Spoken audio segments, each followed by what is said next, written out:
Hey, what's up? So, could you give a quick summary of who you are to everyone and just kind of like what you do? And yeah. Yeah, I'm Carson Beckett.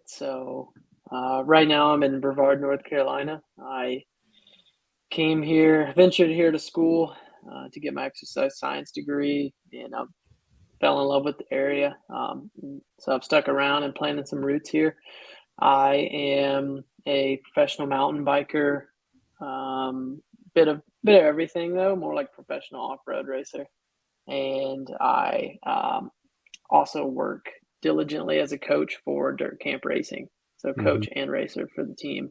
And we get to develop kind of a lot of Southeast, especially, but also around the whole country, get to develop a lot of juniors into racing and provide a really cool opportunity to be sort of a pro program that's integrated with the juniors. And then, yeah, that's me for the most part. I do a little work for the feed too, and so I get to have a creative avenue that way as well. Yeah, I've never asked you really much on the feed. So, like, what do you do? We talked about it a little bit in the hotel, but not much.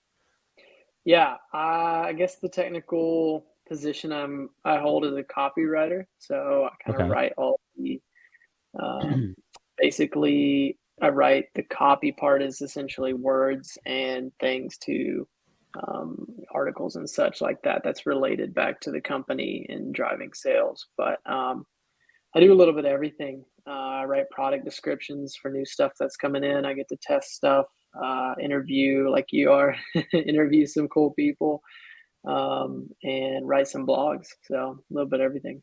That's fun. Yeah, tell me about Cape Epic because I wanted to do it, but I realized how extensive it was, and you explained it to me. But Yeah, yeah. and Cape Epic, the way to explain it is it's like the Tour de France of mountain bike racing, basically. It's the largest stage race, largest mountain bike race in the world. It's 8 days of racing, so a prologue and 7 full days.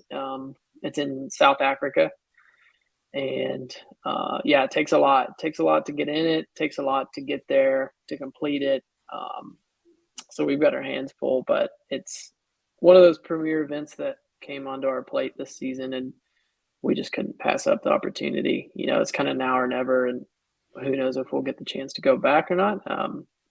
Obviously, we'd like to, but yeah, so we're getting the details ironed out for that right now, and we're gonna send two teams over and um, just suffer for 8 days and try to bring some good publicity to the team too.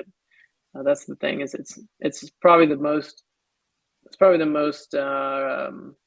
I guess live stream and viewer friendly mountain bike race there is. So Yeah, it's the most, one of the most, it is the most, right? I'm hmm asking. Yeah, yeah, most wide stream mountain bike race there is. yeah, So yeah, with your prep, because we talk about prep every once in a while. When you're prepping for these big races, kind of how do you prep for a mentally, more so mentally, and then we could talk about the yeah, yeah, how do you mentally prep for them? Because I know that I mean, you don't realize how big it is. It's big, right? But then once you get into it, it's like, oh, how do you deal with that? yeah. Honestly, especially for Cape Epic, this is going to kind of be new to me. I mean, I've done a couple stage races, two or Yep. three. I've done Breck Epic was my first one. I was just there to survive basically and see what would happen and learn. And then this past year, I did three: Pisgah stage race, Transylvania stage race, and the Swiss Epic, which is like a Swiss Epic's basically a sister event to the Cape.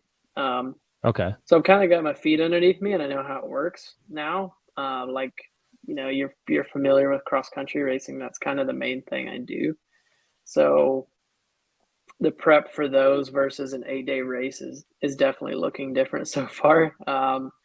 Physically, I'm just basically focused on base building and aerobic training, like almost all the way up till March, basically all the way through February. And then once we hit March, I'll kind of throw on a little intensity. Um, but intensity is not my weakness, so to speak. It's more of the bulk, kind of the Okay. bulk effort, the 4+ hours. So with Cape, I'm trying to push that side of things because every day is going to basically be over 4 hours full gas. So physically, it's a lot more base work, a lot of like 2 and 3 days back to back, and then mentally, it's just kind of treating the race like training, like focusing on what the task is that day. Okay. Because with stage racing, like it's easy to be on day 1 or 2 and be like, well, this isn't feeling super good. I'll just save my energy. Like we've got 5 more days, 6 more days. But you can't, especially if you're fighting for position, like you can't do that. You don't know if you'll have a flat or your partner will get sick or you have an issue the next day and you're losing tons of time. Like you just have to literally pigeonhole yourself on that day. So that's kind of what I'm doing in training is like, what's today's goal? I'm trying to like focus on every single day individually and just get in that mindset. Yeah, get in that mindset. Yeah, Yeah. like when you're mentally prepping, because that's like what I've been trying to like venture on more is kind of that mental side of everything. Because you're coaching me, so I know I got that covered. but yeah, the mental side is I'm like asking everybody that I respect kind of like different ways. So like when you definitely like when you're doing that long stuff, that definitely is a different mental prep. I'm guessing. I don't know. Um, so when you're, let's say we're prepping for like Arkansas, right? Mhm. How are you going to prep for that mentally? Yeah. So Arkansas will be, we'll see. Arkansas is 2 weeks after Cape Epic, so I might be flying or I might be like dead, but I think I'm gonna treat Arkansas as like, after Cape Epic, like I can do 1 or 2 hour long races. Like regardless if I don't feel I have the intensity, like I know it's there and it's more about suffering through that first lap basically. Because cross country races start so hard. That's Hmm. kind of the make or break point is like who can mentally just realize that they're gonna have to suffer for basically 1 lap to stick with the lead group. So it'll be more about that, like just kind of settling into the suffer versus um, yeah, Cape, like the long days, you're just gonna have to realize you're gonna be on like be happy being uncomfortable basically for hours. Know that you can handle it, kind of ride off feel more than power because with that long of a race, power heart rate it's gonna do weird stuff. Like you're gonna have low power, you're gonna have high heart Right. rate, low heart rate later in the race. Like you just almost have to ride off kind of feel. But yeah, mentally, especially for the XC races, there's something to the suffer that you kind of have to just dig into because it's like your body's definitely capable of it. It's most people like kind of throw in the towel before they're physically done, just because those races are 60 to 75 to 90 minutes. Really not that long. Yeah. So it's more about telling yourself like kind of like I said with Arkansas and some of that stuff, break it down into chunks. Okay. Appetizing chunks. Like for me, I'll break it down into what my first lap goal is. Then I get through that, and it's like, okay, this lap, what's your goal? Like, do you need to eat? Are we like, what's our meal plan this lap? Right. What's the pace plan? And then the next lap, okay, lap 3, where are we at? What's the goal? Just like break it down. So when you're racing in those little chunks, do you like how do you do you strategize that prior to it with like different guys? Like I know Blevins, you race you raced against him I think all last season, right? Mm-hmm. And then how do Sort of. you right, yeah, because everyone's kind of different races. So how do you deal with a guy like that and like different guys that have different racing strategies? How do you have those racing strategies? How do you deal with them? Yeah, and I guess I'll say it depends too on the course and what you think your skill set is, and Okay. related to the course. Like if you're kind of a really punchy guy, or you think you're a really punchy guy, you might look at a course like Arkansas or something. very short and punchy. Like, you may come into it with some excitement, like I can push on these Yeah. climbs and not worry about it. But vice versa, if you go to nationals, like it's been in Colorado, where it's basically a 10, 11 minute climb at altitude, you kind of have to, there's nothing wrong with being excited and convincing yourself you're good to go, but you also have to bring a dose of reality into it and be like, okay, we're at elevation. I'm more of a punchy rider. I got to be careful here and pace myself a little more. So just kind of reading the layout, reading the course in sort of relationship to like what you feel your skill set is, and there's ways to play with it. Like for example, I've always thought I've been a bit more skilled or talented when the trail is pretty rocky and rough or Hmm. awkward. So like I'll almost always try to position myself in front of a group going into the woods or going into a tight section just to get that little bit of advantage every time. So yeah. Okay. Yeah, definitely. Um, and if you were to, now I'm going to try to kind of change it up, but if you were to start again, and like, let's say you have the knowledge you have now, right? But you were to start again, with like zero fitness or like, basic fitness, how would you go at that again? And like not knowing how to ride a bike, like you have to relearn how to ride a bike, but you have the same amount of time. How would you accelerate that Interesting. faster? Yeah. Let's see. I mean, skills are huge, man. I've been fortunate.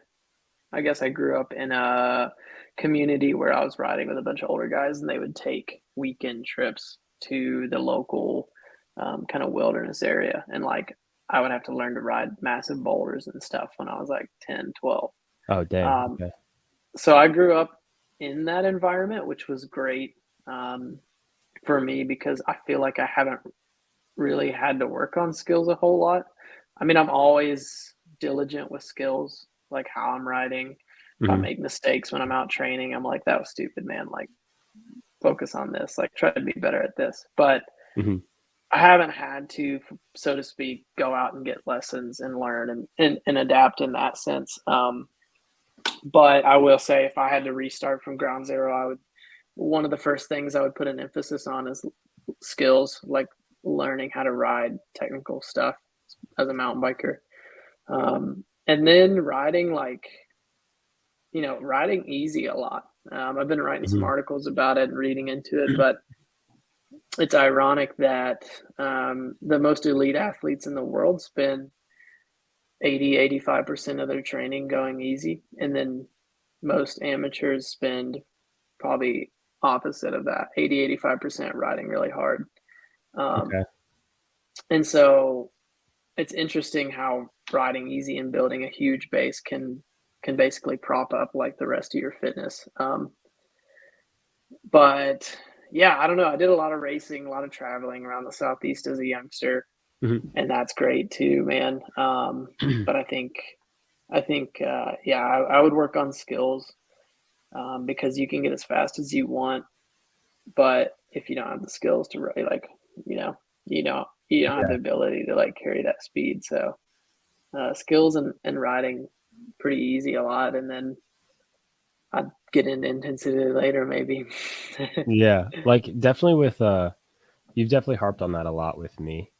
And more recent too, because I could tell like you've been changing it up, not changing it up, but kind of like learning more Mm. about it. So like when you're talking about zone one, is it like zone one, zone two, zone three? Like what type of zones are you talking about when you're riding? Yeah, yeah, zone 1, 2, especially 2. Two's kind of zone 1's like a casual walk, zone 2's like a brisk walk, or um, zone 2's like you are out pedaling. You're not just like floating on the pedals, but you're not mashing them. Like you're kind of consciously moving pretty good. Right. Um, that's like you can still hold a conversation, but it's not unbroken type of effort. And um, yeah, so that training is sort of an analogy I've been using recently, is like that training's basically like the base of a pyramid.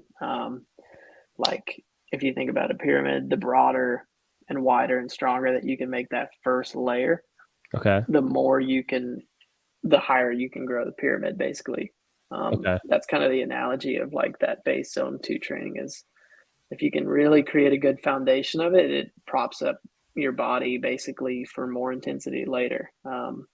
Whether that's zone 3, sprints, whatever work you're doing. And it just makes you super efficient um, at converting food energy and fuel into energy, basically. Yeah. Yeah. So with the bad food and good food, I know that's like a term you don't like to use. How would you talk about that just talk about that. Good food and bad food. How you don't like Yeah, to talk that's about it's been another good topic lately. I think, I mean, I guess objectively you could say some food is bad that. and some is like good, but in general with athletes, as much as they're training and as much as their demands are on their body, I try to relay to athletes, like if I want to make a nutritional change with them or want to teach them about fueling, it's not to label food as good or bad, but to realize that it has its place. And with that means like as you train, um, being sedentary versus training, um, zone 2 versus doing intensity, it all has like its own kind of energy demand. So think about food in the sense of, how it's going to be best utilized. So, for example, a box of Sour Patch Kids while you're like podcasting or hanging out Yeah. is going to basically, it's going to react totally different within your body at rest than it would that same Sour Patch Kids while you're on the bike. We just physiologically, there's a lot that changes, and Right. we could go down that rabbit hole. But yeah, basically, a whole lot changes in the way your body processes and uses the energy at rest versus on training. So I try to tell athletes to think about where the food's best used and what the application is, and if you need quick sugars, if you need fuel because you're going out and you're having a hard day on the bike that day, like that's fine, man. But when you get back, think about like, what are some whole foods I can have? Can I get some good quality protein in? Like, can I kind of round that out with some more healthy food, so to speak? Right. So, yeah, I think that's kind of the direction you're going with that. Yeah, like when you're losing fat, right, and you're trying to cut down weight, would you suggest, like if you're doing sprints and stuff like that, would you suggest eating like let's say sugar, because sugar is what sugar do again? Doesn't that support fat buildup or something like that? I can't remember what it is. Well, so that's kind of what I was talking about in context. It depends, if I have, so I'm sitting here like I'm pretty well fed. Body's like kind of stored some glucose away. You're basically in homeostasis. But if I ate, if I ate like that Sour Patch Kids, for example, it would spike my insulin basically. Blood Okay. pressure or blood sugar would come up, Hmm. and it would release insulin to say, hey, we need to bring this back down. That's way too much sugar in the blood. Right. And then you'll tank. That's why people kind of get the peaks and valleys.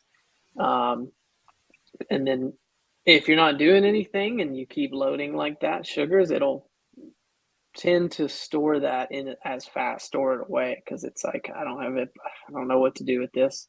Right. So it stores it away. And then on the flip side, if you're riding and you have that Sour Patch Kids, for example, we know that the muscles, there's basically a second doorway that opens. You've got insulin, which will put put the sugar basically into your muscles. Or if you're exercising, there's almost like a second doorway that opens, and it's like a passive intake from the muscles. So you basically get hardly any insulin, and it goes, oh, okay, sugar, sweet, we need that. Let's just open this door over here. We'll slide that into the muscles passively. It's easy. So it kind of goes, the sugar goes to fueling the work versus just going to storage because it's not needed. And that's where people can kind of get in a tricky loop is eating yeah, eating just in different contexts of when it's used. But if for like fat loss, if I'm not a doctor or practicing or anything like that, but if I had let's say I had an amateur athlete that wanted to lose some weight, I would just say start with being consistent first in training. Like let's at first don't go crazy and try to change everything. Just be consistent in your training.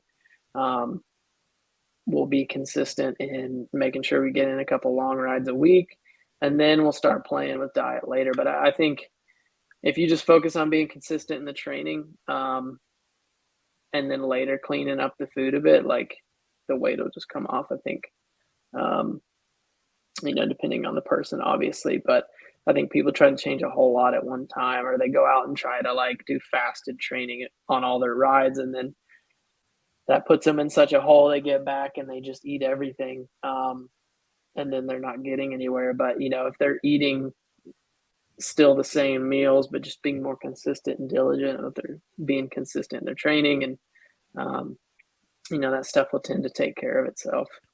That's good to hear. Yeah, because I have a few buddies that were like, "Hey, how should I lose some weight?" I'm like, "Well, I can't tell you how to eat different, but I could show you some different exercises." So and Yeah. kind of gave them some different exercises they could do, and they're like, 45 minutes on the bike, what? That's so long. And they're like, what? And I'm like, yeah, dude, you just got to spin for a little bit. You got to get your body working. So Yeah. yeah, Yeah. it's definitely for some of my buddies that I know are listening right now. They're probably like, oh, good to hear. Okay. Yeah. And another thing too is if if someone's trying to do workouts and they think, I don't need to feel this, it's only a 45-minute sprint workout. Hmm. I'll just eat after. Maybe, but you're probably gonna, like I said, be in a hole, and then you're gonna just recover from all those calories after because you're so hungry. And then you just eat excess. But we're seeing that, if you fuel really high amounts of carbs, like for really hard workouts, for example, Hmm. you're not only meeting those needs, but you're essentially digging less of a hole. So you get done, you can eat a normal meal, go to bed. The next day you feel better, you can hit your training. And you just keep repeating that. And the work quality stays really high, but um, so actually eating more on the bike can lead to better fitness gains and losing weight over time because you're capable of more. If Oh, that dang. makes sense. That makes total sense. Yeah, because Yeah. how I'm thinking of it is I'm thinking of it like when you're playing video games and there's like a superpower. And then if you're in that like lacking, you're losing power, but then you get that power up so that you can go again. That's kind of how I'm Hmm. thinking of it in my head. Am I right? Somewhat. Yeah. Okay, cool. Yeah. Yeah. It's like it's tough to get around. I mean, I still struggle with it too when I go on rides. But if I go on any long endurance ride or a pretty important workout, I just try to force myself to eat, to have really high carb intake. Hmm. Above 60 grams an hour. And I find even on the long rides, even if there's zero intensity, but you're doing a 4 hour steady, easy ride, you're like, I don't really need food. I'll burn some fat. That's going to happen anyway. But if you Hmm. can fuel it really well and you don't get, a drop in power throughout your ride, you're essentially doing more work in that 4 hours. You're making it a much higher quality ride Right. and fueling better. And then your body's in less of a hole. So you recover quicker. So you can kind of, hey, the next day you're ready to go again for the workout. You're not having to skip it or take a rest day Right. or Yeah. yeah, Yeah. It's like yeah, you're getting more out of what the time you have. yeah, definitely. So what would be some impactful guys or people in your life that helped you get to where you are in biking? Like who are some names and some people that you say helped you a lot? Interesting. Interesting. Yeah. Um, I had this one guy, his name was Steve Wilson. He was the original bike shop owner of the team I raced for and as a youngster. And he was like, we had Tuesday, Thursday night team rides, and I like he would always like advocate that I be there and ride with me and literally ride behind me as a young kid and just be like, hey, like shift one gear lower, like you're spinning too much, or, just get ready to stand up here, like practice standing up. And he would like walk me through it as a really young kid. And I remember that. that was a really good dose of like experience as a young person. And then my dad was obviously a huge, influence in my life. He did Leadville 100 when I was pretty young, and so he was kind of always in the cycling scene and always pushing me, encouraging me to try races, to try to make nationals and try to go to Europe. And, he was just always pushing me the next step up. And then, I don't know, there's been some good pros. There's some good pros that have influenced me in my life. But I'm still with a coach, Jason Jablonski, who I started with a long time ago, probably 7 years ago, 6 years ago. And we developed a really good relationship when I was pretty young, and he's been another positive influence in my career and just kind of hold my hand through the whole process. It's easy Mhm. as an athlete to get, he's almost held me back in a positive way, which is Okay. funny to say, but I've been really, as all athletes they get excited. They compare, they look at what, so and so's top athletes doing right now, how many hours they're doing, what races they're doing. Mhm. He would almost reel me back, pull the reins a bit, like, hey, I'm looking at this 3-4 year process here. I'm not just looking at next week or next month. I'm looking at your year next year, and kind of building a runway, so to speak, so I can have really like long-term progression, which has happened for me. And I've been kind of a slow grower, so to speak, and I'm just now reaching kind of my peak years, I think. So really able to lay down some more hours now, and instead of like fizzling out. Yeah. Would you So say that fizzling out would be a little bit due to your just like young age or stuff like that? yeah, yeah, I think every athlete's different. And they try to, now they're getting influenced earlier and earlier with what the pros are doing and metrics and using information and data and social media. So I think they're getting into the pipeline a lot quicker and a lot harder. Mhm. Um, some of the athletes coming up now, Quinn Simmons and some of them are super young and they are just flying, like obviously world tour level. And I try to tell everybody, like, you're on your own timeline, man. It depends what your body's like. Quinn's body's obviously super capable of high amounts of work and responds really well to it. Some Right. athletes, they may need 4 years to build to that, and that's fine. Like if they're in the sport for the right reasons and they understand that, like, okay, well, I'll be diligent, take my time with it. But so yeah, I think everybody's on a different path, different timeline, depending on what their body needs, how it responds. But I think just recognizing that and sticking kind of to the daily routine, and being patient is part of it. Yeah, with when you're like in a pigeonhole, right, and you're kind of trying to in your mind during a race, and you're like on the verge of like the breaking point, right? How do you get past that? How do you tell yourself to get pushed through that? You look at the next step, or Yeah. do you just kind of like say a certain saying, or what do you do?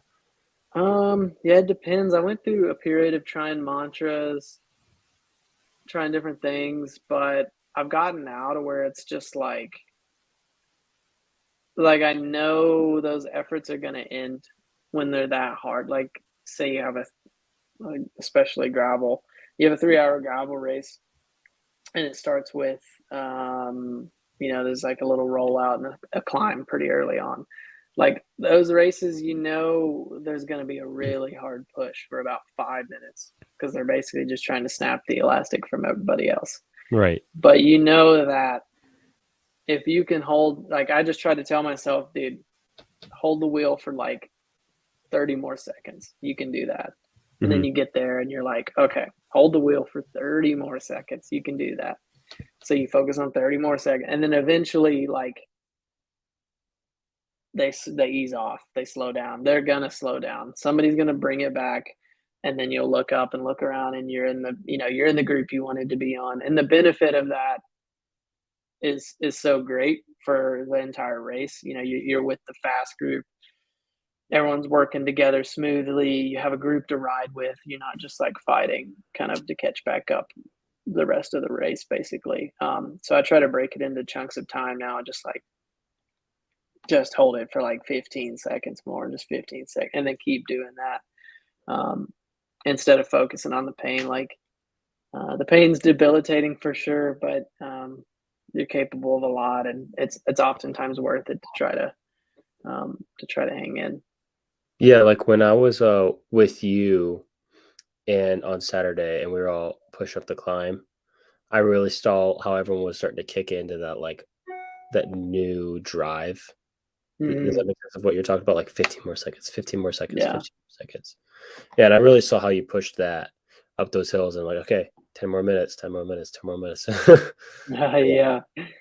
Yeah, and if you break it into chunks, you'll be surprised what you can come up with. Like if you look at an effort on its own, like I can't do a 20-minute effort. That's so long. But if you're like, all right, 5 minutes, and then five more, and then five more, and then you're like, oh, I only got five left. Yeah. It's kind of like just chunking it down. Yeah. Yeah, it's definitely good to hear because I'll do that when you give me like 20-minute intervals and stuff like that. I'll chunk it down. That's good to hear. Yeah. Yeah, Definitely. definitely. Yeah, when you're so you raced in European Cups, right? Yeah, yeah, some World Cups and stuff Yeah, tell over me about there. that because I'm interested in that. I wanna that's what I wanna train up to. As you know, I wanna get up to those. Um, Yeah. so tell me how those are. Yeah, it's like a different sport, man. It's in the US, once you get pretty fit, pretty fast, and you're confident, and you're in the kind of that mix in the front, um, you're a little more in control. Like you're with the lead group, there's some pacing to it. You're in control. You're kind of aware of what's going on. Like it's a little Right. more low stress, low energy. You get into a World Cup and it's 120 athletes deep. You start, it's a full on sprint because everyone wants to spread it out from the chaos. And then you're basically, you don't have time to think. Like you can't think about how many laps there are, how much time left there is. You just like literally you have to look at the next person and be like, all right, I'm going to pass him. Now I'm going to pass him. Now I'm going to try to catch him. Now I'm going to try to catch them because it's chaos. Like there's people all over the place. They're grabbing you, you're getting pushed, you're getting yelled at in different languages. I didn't think of The that. crowds are huge, like, the courses are insanely rough, and if you slip up, 6 people go by you. Um, there's kind of it's almost like a partially contact sport over there, basically. So it's a different experience, man, but it can shell shock a lot of people, but you got to remember to focus on you and your race. The best race I ever had as a U-23 in a World Cup. I didn't care about anybody else, anything going on. It was just my pace. I was just thinking of every like, this is what I want to do right now. This lap, this climb, and then this climb, and ticking off the laps versus getting absorbed with like how many laps there were, if I was going to get pulled, if I could like you know, because Yeah. it's a mess. But they're aggressive for sure. Do you have a lot of intention with every move you make? Is it like very when you're making that next move, are you like, okay, this is gonna make me end up here? Is it gonna make me end up there? How do you have intention with it? Yeah, kind of reading again back to like what you think your skill set is. I would definitely try to pass people into downhills because if you can get around a guy last minute into like a technical section, you may put who knows how many links into him and catch the next group, or if you get stuck behind him, vice versa, you get caught behind him, then he crashes or he's not comfortable, it slips up, and there's a huge 50-yard gap opens up, and you're like, dude, this isn't good. Like we got to keep moving. So Yeah. reading your skill set, using the people around you to save energy. Mountain biking doesn't really have a whole lot of drafting, but there's some open sections through the start finish, for example. Right. Um, just get behind someone. Like, don't burn those matches. There's no reason to. So just kind of picking your way, conserving energy, and figuring out when it's energy's best used. Like don't sprint a guy in the open or sprint a guy before like an open section in the Right. wood. Like he's just going to get behind you. Save that for the top of a climb when you want to get in front of him for the downhill. So just kind of reading who's with you and that type of thing.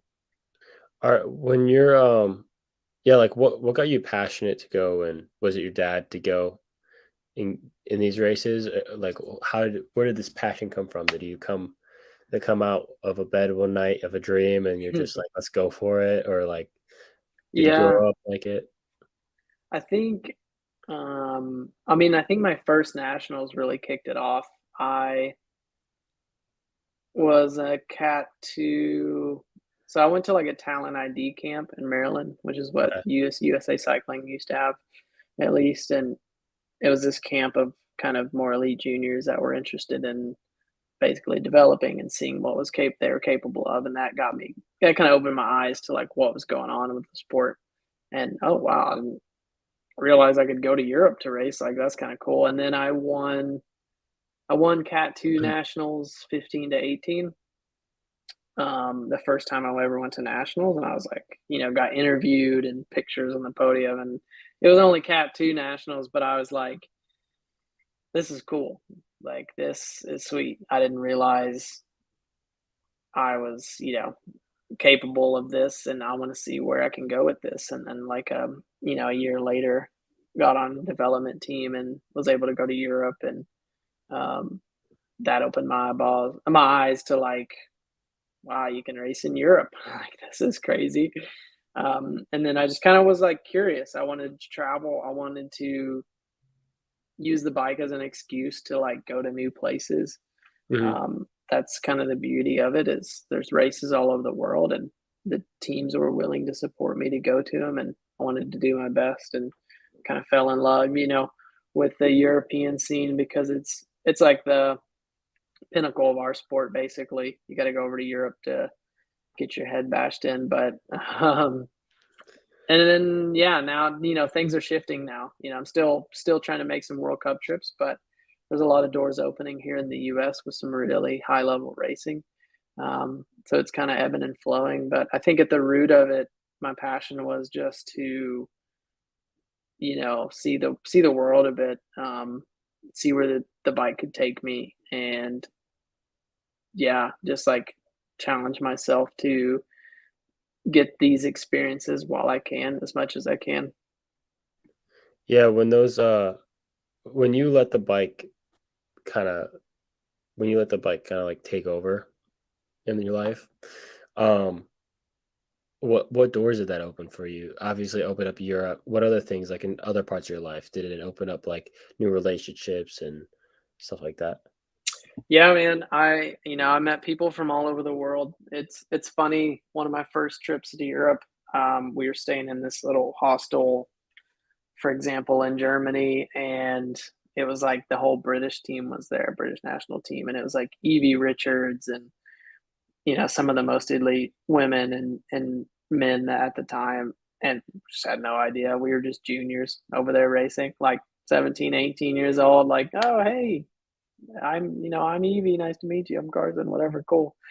And then you kind of like keep tabs on those people as you keep racing. You keep going to Europe. You meet people, um, and it's just an ironic. It's an ironic sport because the farther up you go, the tighter it gets. And I could show up. I was on a development team with some people like Blevins, Quinn Simmons, Haley Batten, Sevilla. Cole. Like I could show up to any race and like go give them a hug like a friend. And to outsiders, like that's totally strange because they're world champions and they win World Cups. Like, how can you know them? It's like, yeah, I mean, we were like we used to wrestle, like we were like good friends. It's not a big deal. So like you develop a ton of relationships around the world, which is rad. Um, Really cool to know, to develop those connections.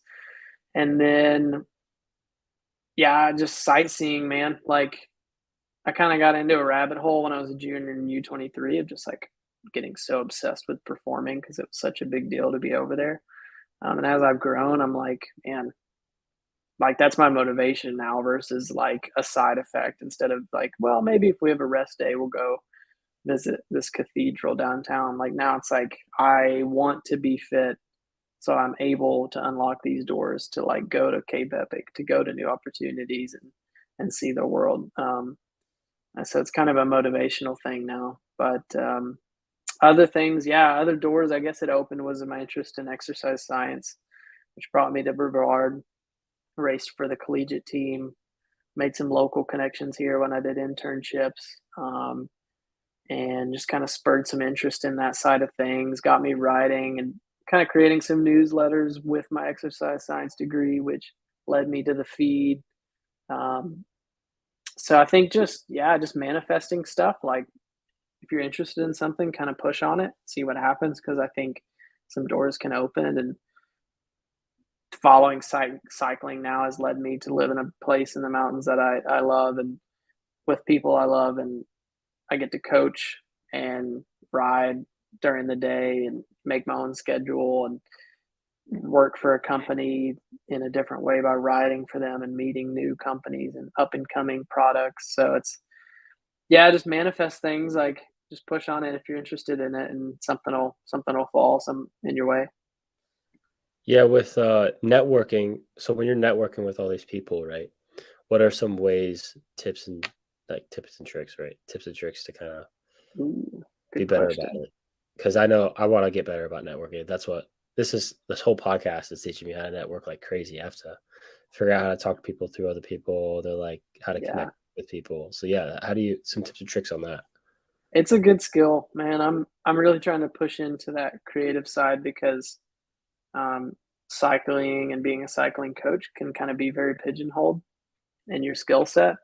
But I think connecting with people is huge, and being able to articulate and create and like show, make videos, make a podcast is great. It's great skill sets, but um, just taking time to listen and help people is huge.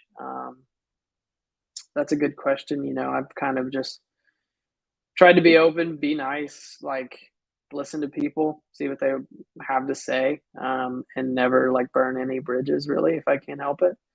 Because cycling, especially a small world.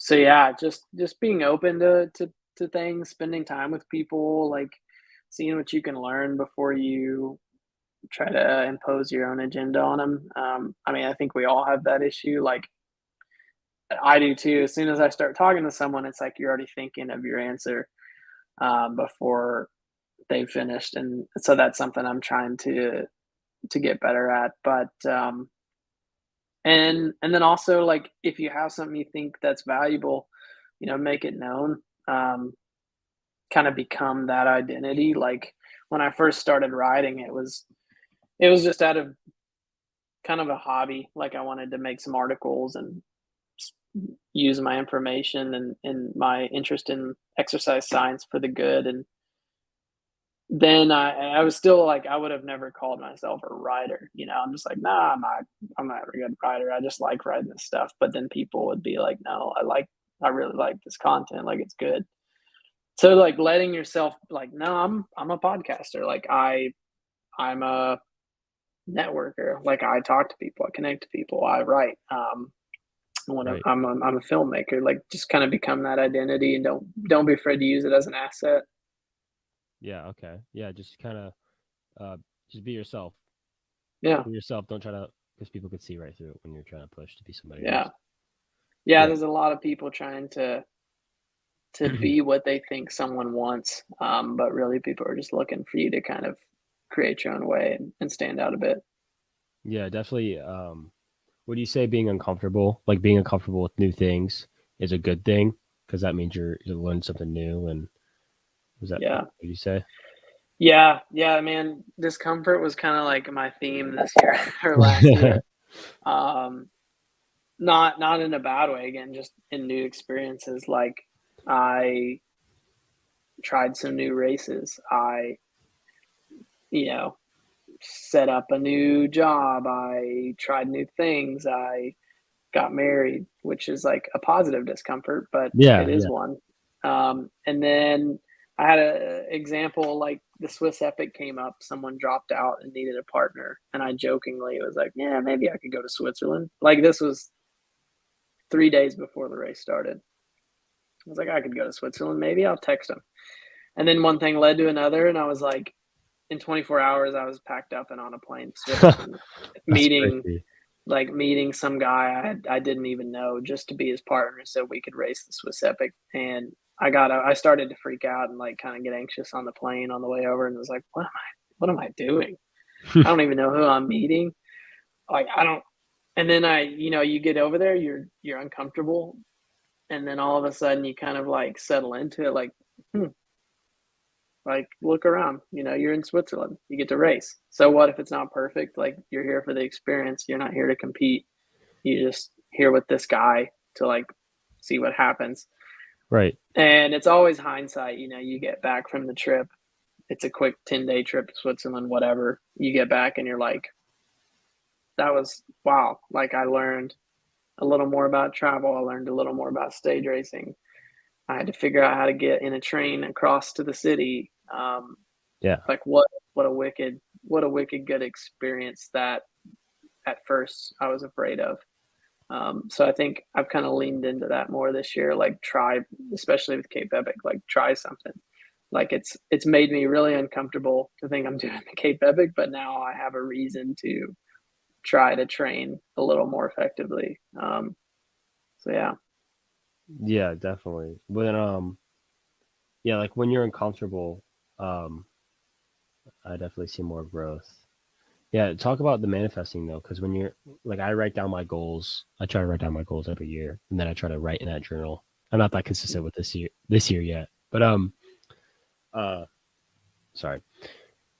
When you're writing your goals and you're manifesting it, and you're trying to make sure that like I have it written down in detailed description, how would you write those down? How would you do that?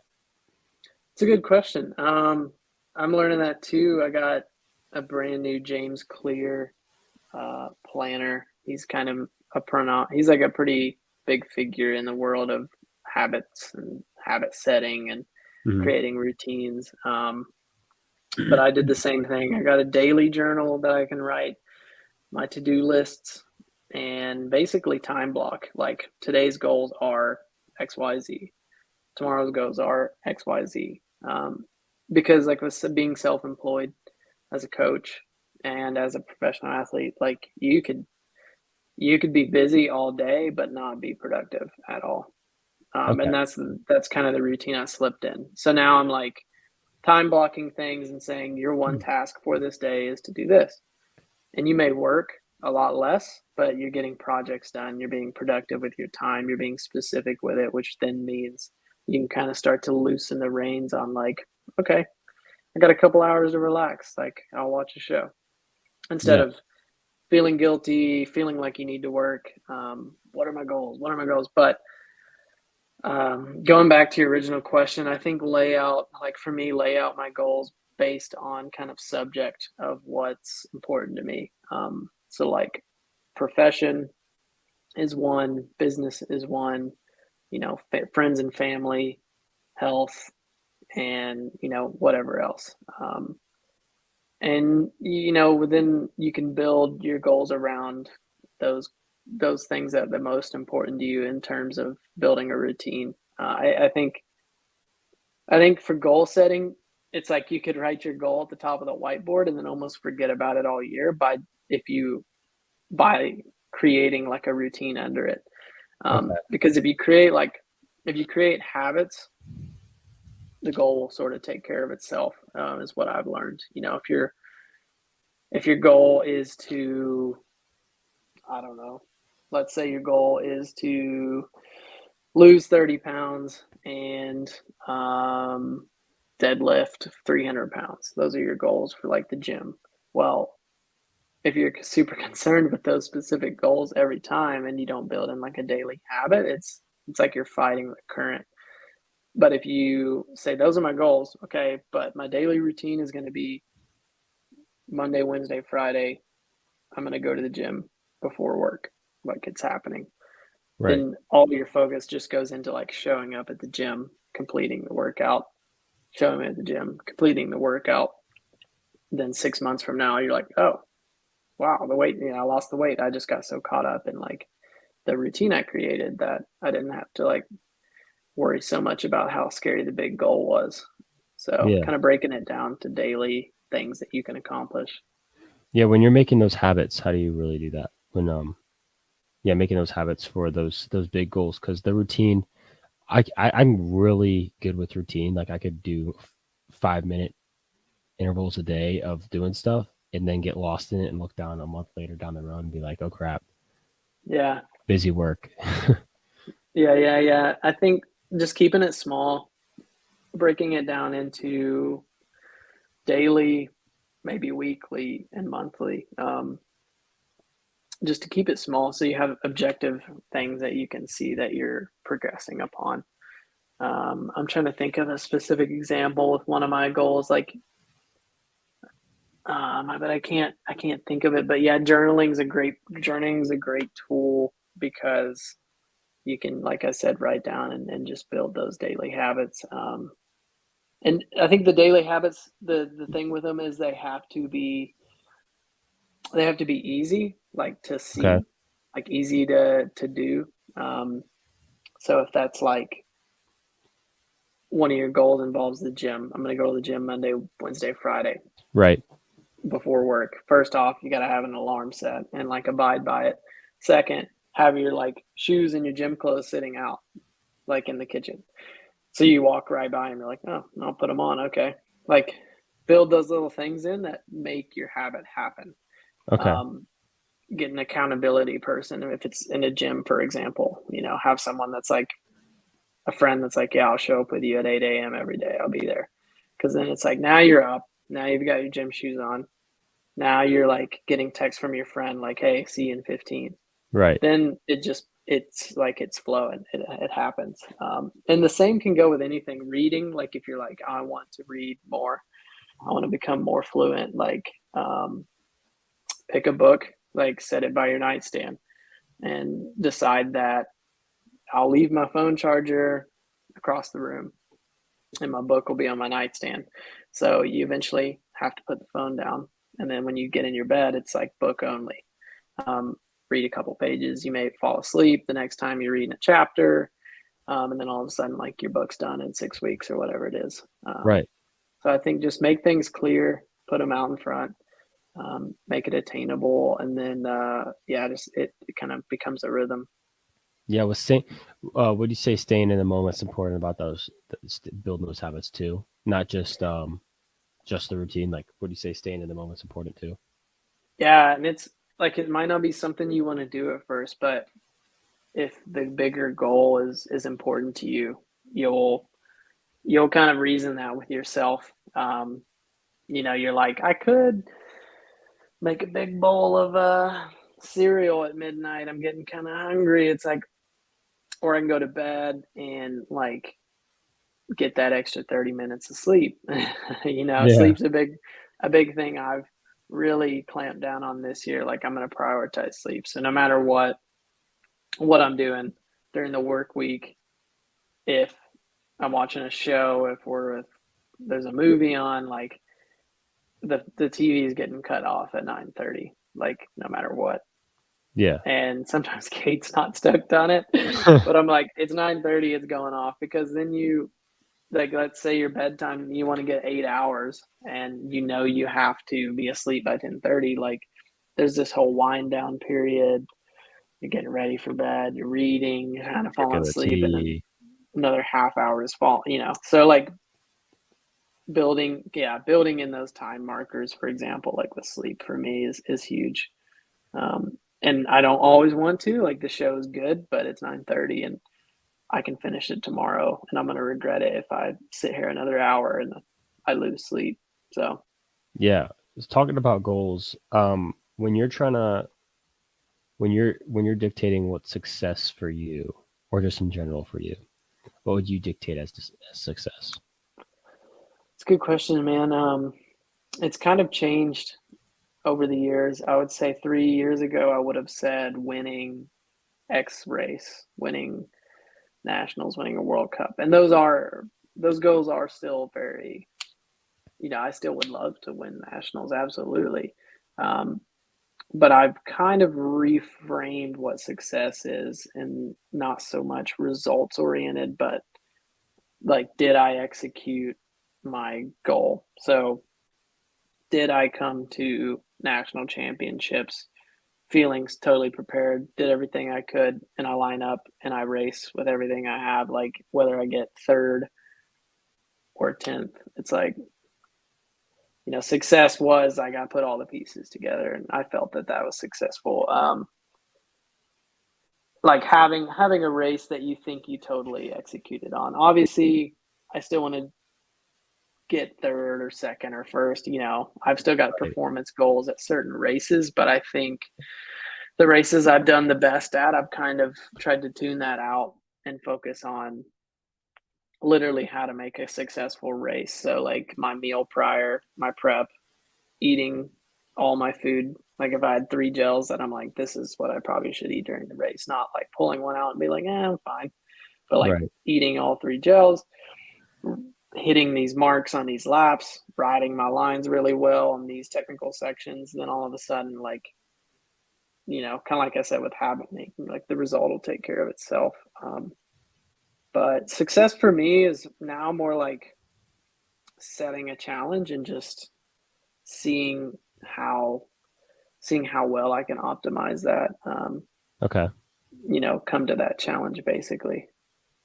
Yeah, that's it's a little tricky.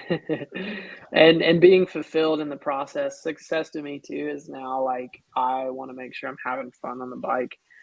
Mm-hmm. And if that means, if that's like doing some other race that's really cool and it supports a local community I like and it's in a really rad area, but it overlaps with a UCI race and I have to skip that, like, so be it, I think there's something to the longevity of the sport and being upfront with yourself about like what you love about it and making sure you still like check in on that part of you. Yeah, definitely.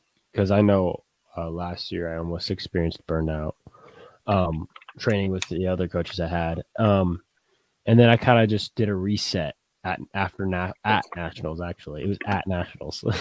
Wow. A bad time but it was kind of like I couldn't go any farther. Yeah. And I had to recheck and be like, okay, what do I actually love about the sport? Was it because I got results and therefore I love the results, or is it because I actually love the riding? I found out I love the riding. So, I think definitely those resets are important. Definitely. Once in a while.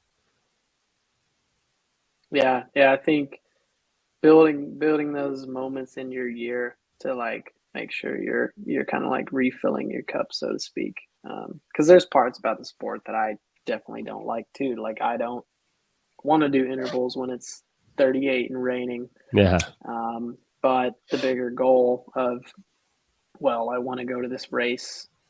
I want to feel good at this race and feel prepared, and I want to have more opportunities like this race to travel the world. So therefore, I'm going to do these intervals. Yeah, definitely. Or races themselves can be, stress inducing. There's a whole lot about racing I don't like, but it's kind of that when you finish the race, you're like, okay, that was sick.